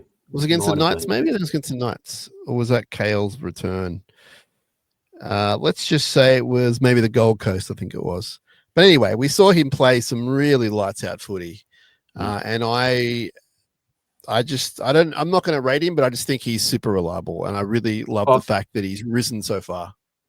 I'd give him I would rate him at like a 7 or a 7.5 because I think even though he didn't have the consistent year, a little bit like Billy Burns.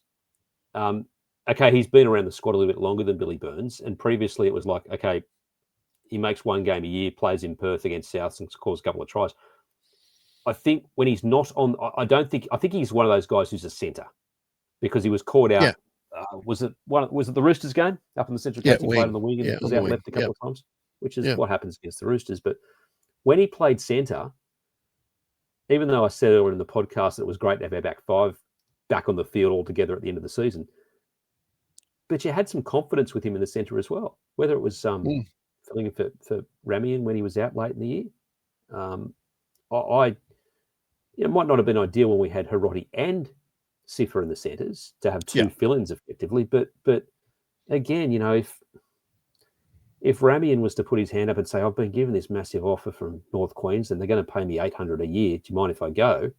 And that frees up a stack of cash to go and by some superstar fullback that doesn't exist, like I wouldn't be opposed to it because, again, I've got Yeah. confidence now in Hiroti to actually hold down a first-grade centre position. Yeah, I agree. He could do a job for you. If you need him to do that job, he absolutely could do that. And it's credit to him. Like, he's risen so far. Let's get on to another Iron Man. And this surprised me that he played every game. Our very much talked about halfback, Nicho Hynes. He finished the year with 36 line break assists and 24 try assists. Now, with line break assists, I think there was only one chap more. It might have been Drinkwater who had more line break assists in the NRL. It's a very creative year for Nicho Hynes. I love the fact that he played every game. I love the fact that mostly his defense was on. There were some times where it wasn't. You can find some examples when it wasn't, but mostly he was pretty reliable in defense. I thought as the year went on, he got better. The kicks got better. Working with Trindle got better. And, you know, if he gets rid of a few errors in his game or maybe just has some moments back, I think we're talking about a different season and maybe a different score, a different rating for Nicho. But I'm happy to give Nicho Hynes an 8 out of 10. I thought he was very strong for us. The two that he's not getting is just to continue on and lead us further. It's part of his role to do that. And I'm mostly pretty happy with him despite all the criticism. And as you've said, we've seen him step up in big games. What are your thoughts? Yeah, look, I've probably said all there is to say from my perspective about Nicho. I'd give him an 8 as well. Yeah. I think forget the number on the back thing, right? Because I know a lot of us have been saying for a long time, he should have the 6 on his back. Okay. Yeah. I still think the one remaining thing with Nicho's game, it's not necessarily his fault, is the combination with Trindle. And what I was hoping, right at the end of the year, I think we did see a good combination. You know, a couple of games where either one of them stood up where the other one wasn't as strong or they both stood up together. But I actually thought, because this was the first, remember last season, Trindle spent a huge amount of time, a long time on the sideline for his off-field indiscretion, and then Nicho was injured in the back half of the year. Yeah. So this season was their first season when they had the off-season together in the halves, training, really training together, and then starting a season afresh. I thought they would have hit their straps as a combination by the middle of the year, and maybe it hasn't really happened until the end of the year. So I think the jury's out on the combination. So then that's not you shouldn't mark Nicho down because of that necessarily, but that's what I want to see. Now, when Nicho had his breakout year, when he won the Dally M by a country mile, I think that might have been twofold. One, opposition players weren't expecting him to be doing what he was doing at halfback, so he probably wasn't as marked as he is now. And I think Moylan helped his game. Yeah. The way I think maybe he just fitted with Moylan quite well instantly. So I think the challenge for Nicho is, it needs to drop some. I think his goal kicking, by the way, this year was pretty good. I know that in the final series there were wasn't as good as we hoped, I think, against Melbourne from memory for those couple of kicks from the sideline. But I think his goal kicking was great up until that point. Yeah, there's a few clutch plays that you wish he was making or that he wasn't dropping the ball against the Storm. But I think overall that was pretty good. Where I think he needs to step up is his combination with Trindle. Okay. And that's as much as Trindle, as him, and as the coaching staff. Now, a man who only played 14 games, but they were 14 bangers, and he scored 12 tries in those 14 games. Got injured for most of the middle of the season. That is KL Iro. Had a name change as well. KL Iro, fantastic center. Defensively, just unbelievable. I think it was the first or second try we conceded against the Storm where I think it was Nick Meaney or someone got past him and it was like, this is unheard of. But very, very good defender and great player all round. I'm happy to give KL. I'm happy to give him an 8. I think he's sensational. Yep. I love his runs and very reliable, and he's only going to get better. He's a younger part of our squad too. I assure everyone we haven't colluded on this, but I give him an 8 as well. I know similar stats here. He's outstanding. Again, probably on a fairly good value contract with us. I know he's recently renewed, I think, but again, his defense is just so safe. And he's a try scorer. He scores virtually every game he plays. Yeah.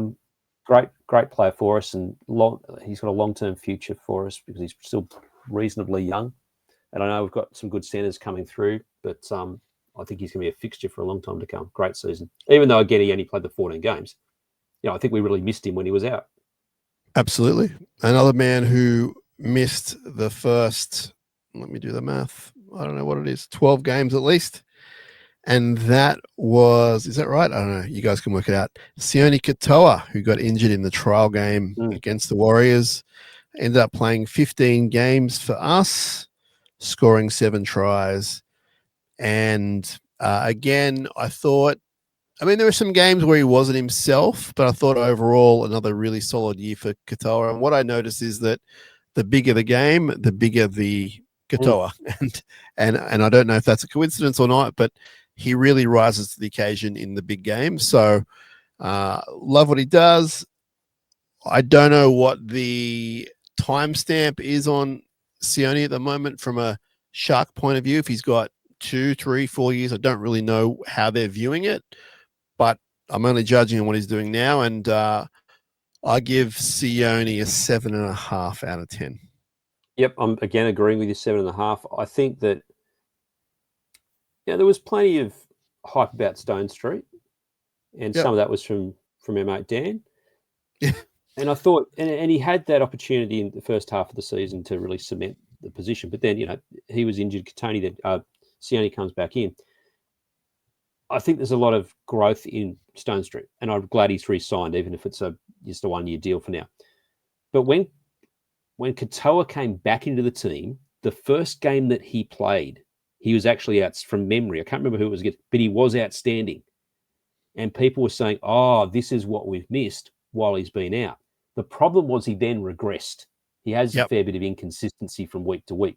So he was outstanding first game back. And then I think for the next few, he's just gone back in a hole, lots of running sideways, lots of meters, but sideways. And you're starting to think, maybe this guy's not the future. But again, back half of the season, he was one of our best players. I freaked out when we were playing the Roosters to think we're up against Marky Mark and Tupou, and then against the Storm, you're up against Warbrick and Coates. Sione was reliable. He was absolutely. He's not a big guy, absolutely safe. And so I see the next 12 months as a shootout between him and Stone Street, just because Stone Street's younger and should have a fair bit more upside to him, right? But at the moment, if you're naming a side to play tomorrow, Katoa was in the team, not Stone Street. All right. We move on to a man that played 22 games. It felt like less, but he played 22 games. Pretty solid figure in our pack, Oregon Kaufusi. And I like what he did. Again, we're talking about a player who sort of comes in and out of form a little bit, but I think he does a lot off the ball that we're not looking at. I do want to see some growth. I do want to see some improvement. He is a younger prop as well. He's probably mid-20s as well. We know he's played in the grand final with the Eels. But I would like to see Oregon improve, but I think he's, at the moment, an important part of our pack. I would give Oregon... I'd give him a really respectable 6.5 because he missed a bunch through injury. He played injured. When he was good, he was good. When he wasn't good, he wasn't bad. He was just kind of missing. So I'm going to give him a 6.5.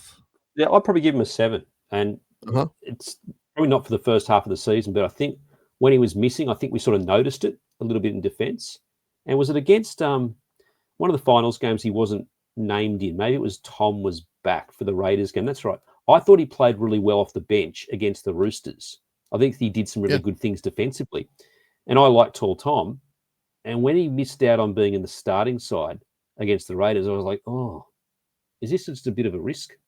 Not having what he's doing off the ball and a bit of that defence in the middle, particularly given McGuinness, who covers so much of that defence in the middle, is out. And then as it turned out, Tall Tom, he was knocked out, unfortunately. So we didn't really get to see the best of him anyway. But when Kaufusi then back for the game against the Storm, I was quite satisfied. I think the question mark over Kaufusi is going to be whether he's a bench player or a starter. I think I would like to see a change next year. again, what I was saying about Tom, I'd like to see Tom make that position his own. If we start the season with Kaufusi starting, I'm going to be a bit underwhelmed with that, to be honest. Okay. But I think there's definitely a spot for him ongoing in the bench. And just bear in mind, everyone always raves about, we've got all this forward depth. Just bear in mind, there is always going to be a middle or two injured. We're never going to have this problem. Yeah. How do we fit them all in? It ain't ever going to happen. They're middles. They get injured. All right. Now, without freaking anyone out, especially Clinton, we need to get a move on because of limitations, but we are going to get through it. And unfortunately, some tasty ones coming up, but we'll keep it just to a respectable whatever we can without shirking past them. William Kennedy, another Iron Man, 27 games. He led the Dally M's. He was fifth in the Dally M's up until, gosh, it was like round 23 or something, maybe 22 I saw during the week. We saw him regress a little bit. We saw him come back. I'm going to give Will Kennedy a 7.5. And I thought the upside of him was amazing. The game in Perth against Manly. Very reliable, mostly with the kick defense. We've spoken about what his limitations are. We know all this. And I think given the pressure he was under, he came out with guns blazing. I thought he finished pretty well. We're not sure what the heck's happening next year, but I'm going to give Will a 7.5. Yeah, I'll just mark him down just a little, a 7. I'll give him a 7. Now, okay. Start to the season was great. Led the Dally M's. We know he gets caught out of position a bit, but maybe that's also some of the coaching. Maybe, a lot of fullbacks now do spend more time in the line in defence. I think from an attacking point, he was, and genuinely, not a lot of mistakes, not a lot of drop ball.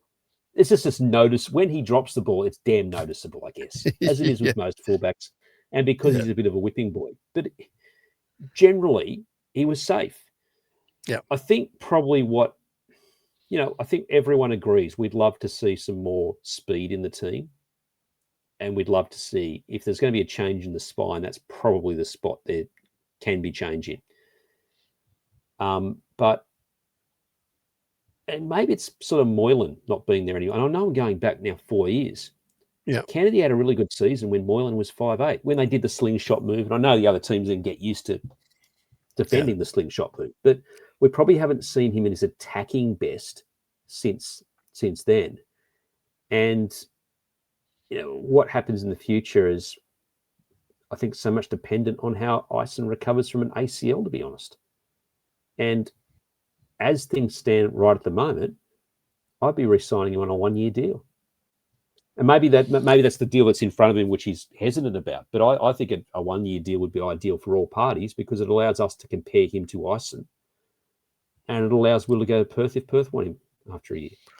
Because I think there's no other NRL clubs up for him at the moment. So to me, that just seems the obvious solution. I think you'll know more the next month. And well, we have to. They return to training in November, don't they? Yeah, they do. And there is a contract in front of him. So whether someone else comes in, though, and this is not me knowing anything, but we've seen it most years. Someone will come in for someone and snag them from another club. So I wouldn't be so sure that someone isn't interested. And I like Will Kennedy, and I was the original Will Kennedy doubter of our crew now, 3 or 4 years ago. But I got onto Kennedy Island long ago. But I'm also agreeing with a lot of people who believe we need a bit of tweaking in the team. Yeah. And given Brayley's outstanding, Nico's our marquee player, and Trindle's now on a long-term contract, the tweaking's got to come from Will. But let's bear in mind also, and this is what gives me the poops when I see people say, look at Reece Walsh, look what he's just done in the grand final, look at Pappenhausen's performance against us. There is a salary cap. And unless you're the Melbourne Storm and literally put all your money in your spine and don't spend money on the rest of your team, you can't have a superstar in every single of those 4 positions. And the way it's shaping is that the fullback is going to be the lesser paid player of those 4. So what other options do we have? Because Ison's a complete unknown at the moment. Yeah, he played 1 game for us 18 months ago. It's during the Paris Olympics. He might come back slow for all we know. We don't know. The kid's had an ACL. If we don't re-sign Will Kennedy and Ison doesn't come back as well as hoped, who the hell plays fullback next year? Hiroti? Ronaldo? Maybe. Then weaken a strength we're in trouble. Okay. Well, we'll wait and see on that contract deal. Now, we've spoken about this guy a lot, about what he means to the club, what it's going to mean for the future. Give me a concise answer on his year this year, please. Cam McInnes played 22 games, of which he started those games, didn't play off the bench from what I can see. And I will give Cam a rock solid 7, very strong 7. There's no reason it's not higher. I like what he does. If he returns to do it, I'm happy. I'm hearing he's actually ahead of schedule. Surprise, surprise, of where he's going to be next year. So I give him a very strong 7. What are your thoughts on Cam McInnes? Yeah, I give him a 7 as well. But as I said, I think our side was better balanced with him not in the team, which sounds so insulting. No, I know. Not meant to be an insult whatsoever. He's been a fabulous buy for us from the Dragons. The work rate is astonishing. Yeah. I know he's obviously very well respected by the team and the club, but I've always had questions about whether he should be our captain. I'm a fan of a spine player being a captain. Mm-hmm. And to me, he was the captain more because he was a senior player. The fact that, as any middle is, you spend a fair bit of time off the field. I don't think it's wise having a captain who spends a chunk of time off the field. Now, that's not to be critical of McInnes. It's not his fault that he was named captain. It's not his fault that he bashes himself up every week in the way he does. Like, he gives his all to his club. And I hope he returns strong from his ACL. And I think there's every indication, given he's been through an ACL before and came back magnificently well, gives us every hope. What I like about it is the fact that he's publicly said this, he is now willing to sign 1-year deals. He's not looking for 5 years. But if Perth comes along, and I know everyone keeps linking to Perth, there's no indication that Perth has said, we want to buy Cam McInnes. He might not want to move to the other side of the country if they offer a 3-year deal. He might be content to continue on 1-year deals with the Sharks. But once he comes back from his ACL, and that's going to be fairly, that's mid-season at best, I would have thought. No, I'm hearing much earlier. Really? That's what I'm hearing. Wow, this is from his own mouth, not from a medical professional. But as late as today is what I heard, that he's way ahead of schedule. And I went, May or June. They went, nope. So we'll see. He's remarkable. He's remarkable. But I think he should be, certainly when he comes back into the team, he should be coming off the bench. Okay. Mind you, Ronaldo, he's not the sort of player that give impact off the bench. No, it's something we need to think about. Ronaldo Militale played 26 games, scored 17 tries. I'm going to say close to a career best season. Love what he does. There's not too many negatives. He is a man that can find an error here or there, but he usually makes up for it. And I love his bite. And I'm going to give Ronaldo a very strong 8. What are your concise thoughts? 8.5. 8.5. I love that he's the one. You need a player in your team who gives a bit of cheek, who's tough, who revs up the crowd. We're not known as a club that has much of that. He gives us that. He gives us try-scoring ability. He's verging on a marquee style player in some respects, with personality and character. I love that he's committed to the club again, because he was one of those sort of players that sort of made it known that he wanted to do the best for himself financially and career-wise and stuff. The fact he's on another deal, 8.5 for me.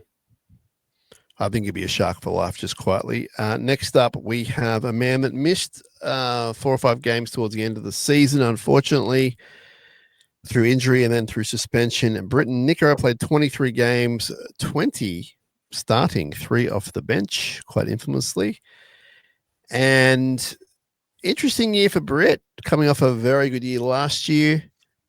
I didn't quite think we saw the heights of that. As we've already established, he's a remarkable player on his day. But I would give I'd give him no more than a 7 this year. But when he's on, he's on.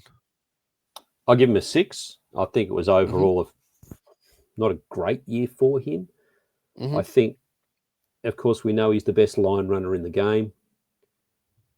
I know he's more than a one-trick pony. I think that's harsh to say that's all to his game. There is more than that, but you do feel he goes missing. Yep. He's a pretty small fella for a forward. He is. In terms of weight. So he probably plays above his weight. Where I've got hope for Nikora is how he played at the end of the season. I thought he was really good off the bench. Now, I'm not saying he's going to start off the bench next season, but I thought he actually gave us something off the bench. It was exciting when suddenly AFB and Britt came back on the field. I think it was good if fits the way he brought him back into the team. I want to see him, and this sounds strange, but I want to see him improve his defense. There were a few times this year, and I can think of them specifically where he should have done a lot better, and it led to things that we didn't want to see. So and not to say he's alone in that situation, of course, but I feel like I know he can do better. Hohepa Puru played 5 games. We'll let him slide, but we think he's awesome, and I think hope he sticks around. He played a very important role when he came on. Probably not given enough opportunities that he should have gotten, but we'll see what happens next year for him. Jesse Ramian played 24 games, and is this stat right? I can't believe he only scored 3 tries this year, Clinton. Now, I'm not going to judge him on that necessarily, but I thought Jesse had one of his leaner years, and I think next year I need to see a lot more from Jesse. The effort is there, the heart is there, but some of the execution it just looked like he had a lot on his mind. Whether that's true, whether it's not, I don't know. I'm just saying he felt like he was carrying a weight, and we need that weight to be gone. I'm going to give him a 6 out of 10 this year. Yeah, I was thinking even 5.5, to be honest. Yep. I'm pretty disappointed by his year, but all players have ups and downs. Yeah. But probably where I mark him down a bit, and in some ways it's not fair, but this is reality. We live in a salary cap environment. He's probably in a good chunk of money, squad wise. Yeah. If you compare him to some of the other outside backs, I'm assuming he's on a fair bit more than Iro, Katoa, even maybe Kennedy. And I, without knowing what he's on, I would suspect we're probably not getting great value out of him at the moment. And I don't like to say that about somebody because they're going out in the field. They're not thinking, hey, I'm a $600,000 player. I'm a $400,000. That's not the way you think. Yeah. But probably, as I mentioned with Nikora, and I think I did mention this with Ramian, if there was the opportunity where another club wanted to pick him up, we're not subsidising his wage, he'd be one of those ones I think you could say, yep, you can move on to free up cap space for maybe a fullback or something else. And there is a bit of depth there, as we know. So I'm disappointed to say that because I've liked him over the years, but I think maybe it's sort of coming to an end with us. Yeah, next year's a big year for him. I'll say that. So if he can play lights out, well, it's game on. But we'll see what he can bring. There's a big off season for him. We are going to fly through these, Clinton. Toby Rudolph, 17 games, 6 off the bench. I thought for the most part, really strong season, particularly post-injury. Toby Rudolph, some pivotal moments for us that we know of, 2 in particular. Sometimes I still want more, like in the game against Melbourne, I wanted more, but I wanted more from AFB. I wanted more from Blake Brayley, so I can't single him out for that. I'm going to give Toby a really, really strong 7.5. Yep, I'm giving him 7.5 as well. Obviously saved the season against the Dolphins, scored that wonderful winning try against the Roosters. And I think so often in the past, he's looked spent, hands on the hips, looks like he's stuffed. I think in the back half of the year, he started to get that out. Even if it's just body language, that can actually be important. I think he showed a bit more motor this year than he has maybe in the past. Now, Stone Street played 11 games. We're going to flick by him because we've spoken about Stone Street before. We like him. We want to see what's going to happen in the offseason, but we appreciate his efforts. 8 tries, 11 games, so certainly not talking it down. We just are on a tight schedule here, unfortunately. Sifa Talakai, one of my favorite players, played 24 games, 7 starting, and just a dominant performance from him. I love what he does. It's no secret, but the proof is in what he does. A genuine enforcer. How he does it week in, week out, I do not know. I've got faith that there's a few more years left in him to do that at a consistent level, and I'm going to give Sifa Talakai an 8.5 out of 10. Yep, 8.5. I would have given him a 9, but he wasn't quite Brayley or AFB. But 8.5. It's not his fault he's not getting the minutes probably he should be getting. Braden Trindle played 26 games. He finished the year with 17 line break assists and what looks to be 24. No, let me just. He finished the year with, I think I'm reading it right, 24 try assists. And hard to read Trindle this year because it was a little bit up and down, but when he was up, he was so good, match winning on his own. I guess I want to be even more consistent next year, but he had a really good year with Nico Hines having a good year. Like we've said, they need to gel a bit better together. Hopefully time heals that. I will give Trindle an 8 out of 10. I'll give him a 7 out of 10, but I agree he's had plenty of those moments. I think he's in the top 5 of try involvements, one stat that I saw for the year, and Nico was first or second. So to have that from both your halves is outstanding. I just not consistent enough for me. Now, at back end of the year, in these big important games, he was. But I think we need more of the we if one half isn't playing an 8 out of 10, the other half has to be playing an 8 out of 10. And too many games that one of them wasn't. And he's up to a standard now where he's a regular. He's played a bunch of games. He's seasoned, and it's only going to get better, I think, with Trindle. I don't think it's going to get worse. So the more he plays, the better it's going to get. But he is in that, 3-4 season category now where it's starting to add up the games. And I do think we haven't seen the best of him yet. But like you, I want to see it on a consistent basis. But he sure got us out of a bunch of pickles. His kicking game in particular was very reliable, 340-20. So that was great. Chris Vaiella, we're not going to judge. He played 2 games, scored on debut. We'll see what happens with him in the off-season and the trials. Last man up, pretty good man. Played 21 games. Couple of injuries here or there, but mostly played through them. Teague Wilton. I like what he does a lot, plays hard. I think he's still got a huge future ahead of him, even though he's done a lot already. And I think we need guys like him in the team. I think guys like him, guys like Colquhoun are really going to shape our future. They're going to become our veterans in 5 years' time and be the guys that we rely on more. But I notice when Teague's not there, and really love what he does. There's improvement there. A couple of defensive misses in the Melbourne game. Like, there's ways that he can improve his game, but I think he's the sort of player that will stew on those all summer and get better from it.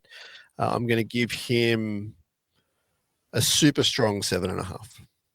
Yep, I'll give him a 7, but that's it's a strong 7 as well. I think I've read this week that in the back half of the year he really was playing with a fair bit of injury. Pushed through it. And I think he's one of those rock style players that probably does a lot of stuff that we don't quite notice as well. Yeah. And I think in the main, his defense was pretty good. And I think there's plenty of upside. So good 7 for me. All right. So that is Clinton Maynard and myself going through the player ratings from the year. Now, we are going to do an episode with a few other fellas, probably separately. For example, we'll have Josh Bowling on and he'll go through his ratings and I will address those. I probably won't necessarily go through what I just did. Who knows? We'll see what happens. But want to get Clinton on and talk about player ratings. But yeah, if you hear us talking about player ratings again in the next few episodes, don't turn off going, I've already heard this, because it will be new content and hopefully, obviously some different opinions as well. Clinton, thank you so much for your time. I know you're a busy dude. You got a million things going on. You're a family man. So thank you so much. And I'm sure we'll speak to you over the summertime. And we do urge everyone to tune into the radio show or the podcast. And that is via 2GB. So any parting words? Give us, I haven't got any time, but give me a little bit of music. What are you listening to? What am I listening to? Well, I bought tickets this week to the Tea Party. Hey. Jeff Martin, the Tea Party. They're playing, believe it or not, the Opera House in February next year with an orchestra. Oh, wow. That's cool. I think he's going to be spectacular. I've been a Tea Party fan since the late 90s. I've seen them in all sorts of venues, from the Horden Pavilion down to Jeff Martin playing Brass Monkey in Cronulla. So, really intimate venues to bigger venues. Australia's their biggest market outside of Canada. I think Jeff Martin lives in Australia these days as well. I think so, yeah. They only announced it a couple of weeks ago. They're playing the Opera House in February. So I bought those tickets this week. So I'm really excited about seeing them. So I've been listening to a bit of Tea Party this week. And probably like half the population, I am going along to Oasis next month. Oh, beautiful. This half is not going, but I'm kind of sort of semi-wishing I was. I think I'll be okay to miss it, but it's exciting. That's cool. Yeah, I'm pretty excited for it, because it was mid-90s. I had tickets to one of their Australian tours, and of course the Gallagher brothers had a fight and cancelled the damn tour. I remember that. I think that might have been at the Royal Easter Showground or something. I remember something like that. Yeah, and I vowed, no way, I'll never go to an Oasis gig again. But I've never seen them. So Oh man! And from everything that I've watched on YouTube, they're actually in really good form. Absolutely, the reviews are unbelievable. Unfortunately, Bonehead, who is their rhythm guitarist, everyone just thinks the Gallagher brothers are Oasis. And yeah, effectively they are, but Bonehead's actually just announced he's not coming. Because he has prostate cancer, and it's been known all year that he's dealing with prostate cancer. But as I read during the week, it was Bonehead's band, and Liam joined Bonehead's band, and then about a year down the track, they thought, "Oh, we need Noel because Noel can write songs," and they brought Noel in. That's amazing. Wow, it's a shame the old Bonehead won't be there, but I'm looking forward to Oasis in a couple of weeks. You know who's going to be there is my boy Andy Bell from Ride, who I think plays bass maybe for them. Yep. That's exciting. And he plays the other bass, person who won't be there will be Richard Ashcroft, who's been touring in England with them. I don't know what promoter mucked that up, but I am devastated. Can you imagine? I loved the Verve, and can you imagine Oasis and the Verve? His solo stuff is brilliant. They would genuinely do another stadium probably in tickets if they had gotten him as the support act, which they are doing in Europe. Absolutely. Just wonderful memories of those mid-90s. I don't know if you call them Britpop, the Verve, but that Manchester stuff that was coming out in those days. It's great. All right. Well, you and I could talk about Britpop all night, but we're not going to this time around, Clinton. Thanks for your time. We will talk to everyone very soon. Trust us on that. Make sure you subscribe to wherever you're listening or viewing, and that'll help us out. It'll help you out. And you can follow us in lots of places. You know the drill. Until then, we're going to sign off on behalf of Clinton Maynard and myself. We say goodbye saying the immortal words, up, up, Cronulla.